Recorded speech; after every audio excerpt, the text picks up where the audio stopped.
تو سمجھ گیا کہ میرے انہیں کا یہ تھا کہ اتنا سے 18 سال سے میرے دوڑ کے گیا اپنے پیر و مرشد کے قدم میں گر گیا.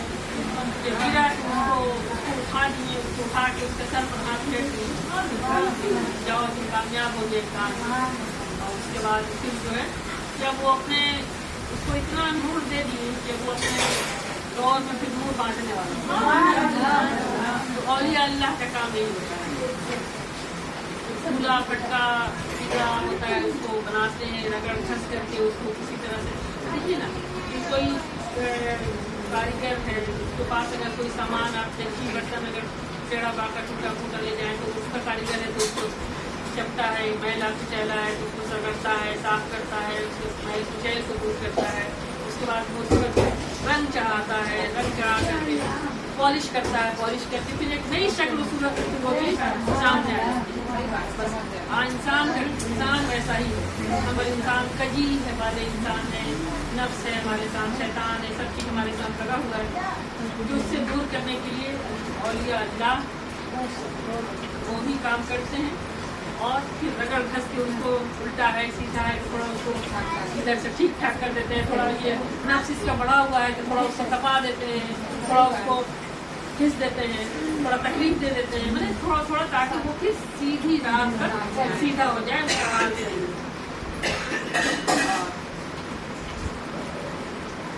اسی طرح کا واقعہ ہے. اور ایک تو واقعہ ہے ایک بادشاہ تھا, تو بادشاہ کو بہت ساری لونڈی لوگ تھی, بہت ساری غلام تھی, کیا کام کرتی تھی کنیز. ایک کنیز جیسی وہ سامان لاتی تھی, راشن پانی سودا تو جا رہی تھی کچھ سودا لانے کے لیے, سودا لانے باہر گئی تو باہر سے آ رہی تھی, راستے میں دیکھی کہ چلو بہت بھیڑ لگا ہوا تھا, بہت بھیڑ تھا. تو پوچھی لوگ سے پوچھی کہ بھیڑ کیسا ہے. کوئی بتایا کہ یہاں پر خواجہ نقش بند بخاری رحمۃ اللہ علیہ آئے ہوئے ہیں. سبحان اللہ. خواجہ نقش بند بخاری آئے ہوئے ہیں, لوگ ان سے مرید ہو رہے ہیں, اسی کا بھیڑ آتا ہے, لوگ بولنے والے مل رہے ہیں, بیٹھ ہو رہے ہیں. تو وہ پوچھی مرید سنی نا, بیچاری تو پڑھی لکھی نہیں, پھر جانتی بھی نہیں. بولی کہ مرید کیا ہوتا ہے. تو کوئی بتایا اس کو کہ مرید ہوگی یہ فائدہ ہوگا کہ جہاں اپنے پیر کو پکارے گی وہ آ جائیں گے. بولی اچھا یہ بات ہے, ٹھیک ہے. سب گھس گئی, وہ بھی گھس گئی ہے, سب لوگ بیٹھ ہو رہے تھے, وہی لائن میں لگ گئے, وہی لائن میں بیٹھ ہو گئے. چادر پکڑ کے جب بس میں ہاتھ دے کے بس ہاتھوں میں ہاتھ دے کے کلمہ پڑھا رہے, وہ بھی کلمہ پڑھے گی, ابھی مرید ہو گئی. مرید ہو گئی اس کے بعد محل میں آ گئی, سامان لے کے آئی. تو محل میں آئی, اس کو کچھ نہیں سکتا, کوئی تعلیم کر گھر آئی. تو ہوا کیا,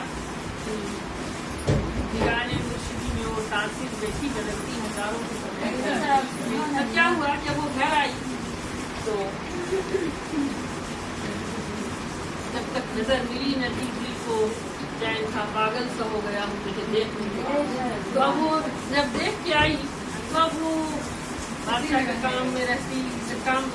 بادشاہ اس پر اثر یہ ہوا کہ وہ تو مرید ہوئی کچھ نہیں کی, لیکن بادشاہ اس پر مہربان. سبحان اللہ. اب بادشاہ کے بہت ساری لونڈی تھی, لیکن بادشاہ اس پر اتنا مہربان ہوا کہ اس کو زیادہ توجہ دینے لگا. کوئی لونڈی اس کے لیے کوئی تحفہ بھجوا دیتا, کوئی اچھا پیسہ دے دیتا, کوئی تحفہ ہمیشہ اس کو بھی دینے لگا. اور جو محل کے اندر اور بہت ساری جو لونڈیاں دائیاں وہ لوگ کو جلن پھنس ہوتے تھے. وہ لوگ جو تھی وہ سوچنے لگی کہ بھائی یہ دائی تو یہ بھی ہے, ہم لوگ بھی کام کریں, یہ بھی کریں. اس پر بادشاہ اتنا مہربان, اب کو بات نہیں جانتی ہے کیا معاملہ ہے. تو سوچی کہ کیا ہے کہ اس کے ساتھ کتنا معاملہ ہے. تو وہ سوچی کہ اس کو بدنام کرتے ہیں, ہم لوگ اس کے اوپر کوئی الزام لگاتے ہیں, اس کو ایسا کچھ کرتے ہیں کہ بادشاہ کی نظر سے گر جائے. دنیا میں یہ کام ہوتا ہے. تو بادشاہ کی نظر سے گرانے کی انہوں نے کیا کی کہ بادشاہ کے اندر سامان چوری کر کے محل سے کوئی زیور زیورات سب کو اس کا گھاڑ فانوس بادشاہ کا سب وہی سب ہوتا ہے. تو اٹھا کر کے اور اس کا کمرہ میں کہیں چھپا دیا. اور بادشاہ کو جب دیکھا کہ محل سے بہت ساری چیز غائب ہو گئی, سونا زیورات, تو بادشاہ پریشان ہوا, کھجوانے لگا, کھوجنے لگا. سب لوگ کھوج رہا, سب دائی کے روم میں تلاشی لے گیا, کسی کے روم میں سے تو نہیں ملا, مریض کے روم سے زیورات دیکھا مل گیا, برآمد ہو گیا. تو بہت پریشان ہوئی, نہیں ہم کو چوری صحیح معنی میں صحیح میں چور نہیں. جب دیکھی اندر سماجت کے بعد بولی کہ نہیں ہم چور نہیں, لیکن اب سنتا کون ثابت ہو گیا.